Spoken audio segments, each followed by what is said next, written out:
দাদা ওরা কই সময় লাগবে। তো এখন এই যে এরা আসছে বাজারে, এদের সাথে দেখা করতে আসছি কারণ একসঙ্গে যাব, একসঙ্গে যাব আমরা হচ্ছে কি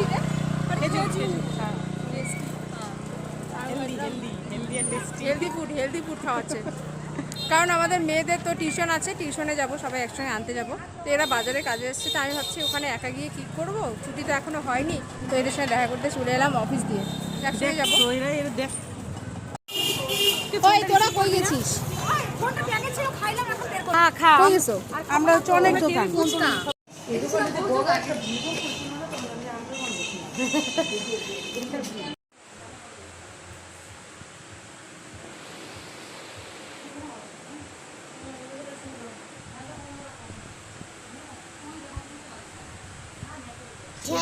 এই বলে না ইয়ে মাঝখানে